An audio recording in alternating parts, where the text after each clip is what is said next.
Good afternoon and welcome to Caretaker's Corner, where we discuss everything that has to do with taking care of our elderly disabled parents, our disabled spouses, and our adult disabled children. Also, our brothers, our sisters, our cousins, and our friends. On this episode, I'm going to discuss, I'm CJ and I'm your guide on this journey. On this episode, I'd like to discuss who is a caretaker. We were talking at work this week, and we were discussing stuff that we wouldn't be willing to do as caretakers. And I've discovered that as I continue to be a caretaker throughout the years, that's gotten to be a smaller list. I know if you remember, I've said I have an issue when it comes to bodily fluids. I have an issue when it comes to puke and stuff like that. I can't handle that stuff. Now, that being said, whereas I have always previously said I would never do this, I'm not quite sure that's true anymore. I mean, if Barbara really needed the help, I would be willing to do that for her. I am not so sure for others that I'd be willing to do that. But a friend of mine at work was talking how she was a caretaker for her brother. And she thought there were things like helping clean up after having gone to a bathroom that she didn't think she would ever be able to do. But then when her brother needed her, she was able to do it. And she had other family that said, another sister that said she couldn't do it. She would never be able to do it. And I'm here to tell you, yeah, you can. You can definitely do that when it's needed.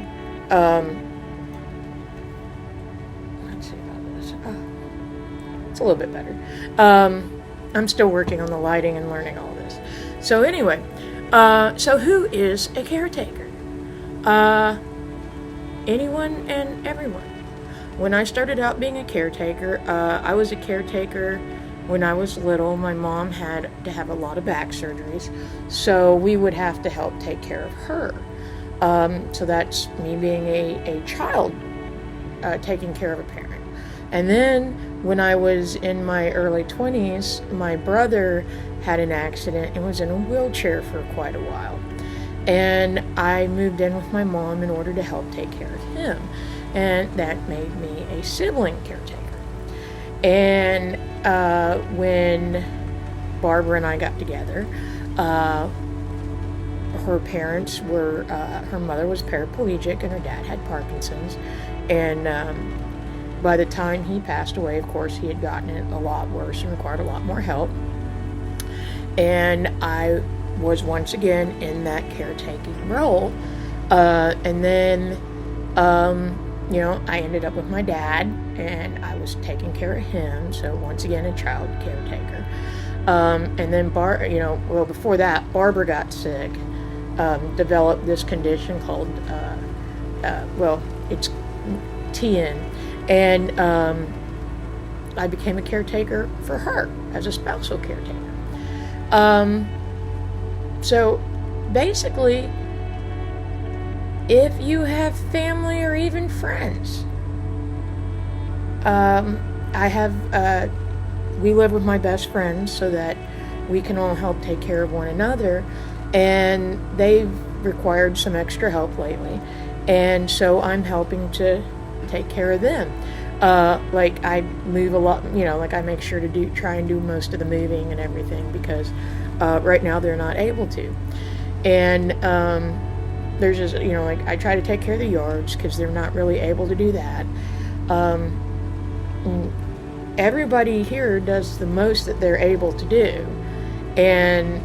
But even as a friend, you can be a caretaker for your friends. If you are involved and you have other people in your lives, there's a chance you could end up being a caretaker. Now, the question is, to what level of caretaking are you going to be a part of? In this case, with Dad, I was his caretaker. He lived by himself, but I had to take care of his wounds. Initially I had to set up the household for him. We had to get everything set up so that it was easy for him to use.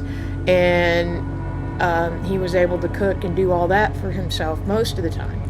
And so I was, I didn't have to be there 24/7 like with Barbara, but he did require some extra caretaking.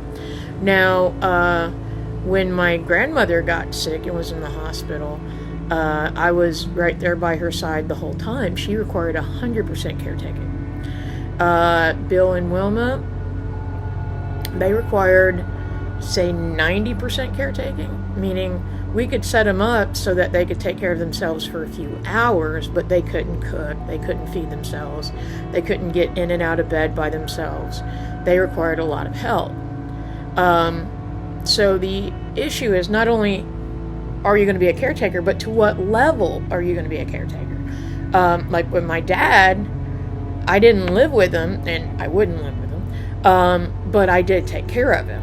Now, like my mom and stepdad, they don't require a lot of caretaking right now. I basically go and visit them on Fridays, and if they call me or need me to pick something up for them on my way home from work, I can pick it up and drop it off on my way home from work. I've done that several times with my mom's medicine. I'll swing by the pharmacy and grab it for her, and then take it, drop it off real quick, and then head on home. And then you've got Barbara, who requires a much larger amount of care, especially right now, recovering from the accident. I'm having to change her bandages multiple times a day, and I already took care of Robin and I and Melissa when she's able. We all taking care of feeding, making sure she's got food and everything. Since the accident, she's gone to eating only once a day, but I did manage to get her to drink 2 protein shakes a day, so that's helping. But she's not allowed to cook unless she's being watched, because the medicine she's on and her condition has really messed with her mind just a little bit. Not her mind, but her brain. Sometimes she zones out, and the medicine will cause her to be a bit loopy. So, she requires somebody to be there if she's cooking. But now, like with my brother, when he first had his accident, he required 24-hour care. He was in a wheelchair. He could barely lift a cup to his mouth. He had been in a coma for 2 weeks, and his muscles had atrophied to that point. And it took quite a while to get him back to where he could function on his own. But in the end, before he passed away, he actually was living by himself, driving, going to college.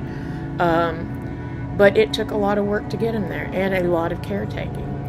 And so my question to you, I did a series about, I think it was titled, Am I Ready to Be a Caretaker? And I wish everybody had the chance to be able to think, oh, do I want to be a caretaker? Can I make these decisions? Can I open my home to a family member? But the simple fact is, many times when we become a caretaker, we don't have that option. When my brother had his accident, it wasn't a, can you do this? It was a, hey, we have to do this. We got to take care of our brother, Now with my dad, I'll be honest, I gave that one a lot of thought, but I had the ability to provide him a place to live, and I took care of him to the best of my ability. And we had discussed it. If he required very much more care, we were going to have to seek other arrangements. So you have to not only decide, are you going to be a caretaker? Can you be that caretaker? But then you got to decide what level of caretaking are you going to be. I'm going to let you know, if you have somebody you love and they get hurt, it's amazing how quickly you can become that caretaker they need. And you can find yourself doing stuff you never thought you would be able to do. I'm having to change Barbara's bandages right now, and that is a whole nother level of care for her specifically. Like with my dad, I had to treat his legs. When I got him, he had cellulitis really bad in his legs. And I had to go clean and wrap them every day. And for, I guess, about 6 months or so. Now, with Barbara, her head wound is now an open head wound. So the scar, or the scalp that they'd put on, is starting to come off. And according to the doctors, this is what we want. And it's causing her a lot of pain. And Barbara has a high pain tolerance, but this is really beyond what she's used to right now. And so I'm having to do this, and it breaks my heart when I take that Band-Aid off, that bandage, because it's a big gauze wrap, and it hurts her. It really does. My dad didn't have a problem if he said I was hurting him. Barbara, it breaks my little heart when she says I'm hurting her.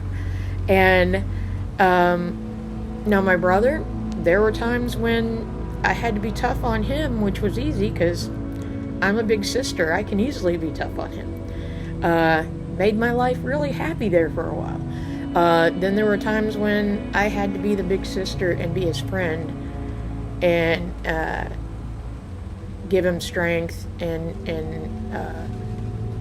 let him know that I was there for him. And that is all that being a caretaker is really about, is being there for that person, whether it's a family member, whether it's a parent, a spouse, a child, or even your best friends. Caretaking, you just kind of find yourself in it. You don't intend to be a caretaker, I don't think. Which is ironic, because I think most people actually at some point in their lives will end up being a caretaker of a family member. But I don't think anybody really thinks about that until it actually happens. So who is a caretaker? You're a caretaker. I'm obviously a caretaker. Anybody that has a person in their life that they love could at any moment end up being a caretaker. And when that moment happens, I guarantee, even though you think you won't be able to do it, you'll step up to that occasion. And I hope this channel will help you be able to maneuver and guide through that caretaker journey, because it is a journey. It is a walk. It is a calling that we don't realize we wanted. So I hope this video has helped you out, and I hope you have a wonderful week. And if it has helped you out, please put it in the comment section and let me know what you think. If you have any ideas for something you want me to talk about, put it in the comment section. Don't forget to like, subscribe, and share. And caretakers, I'll see you next week. Have a great day.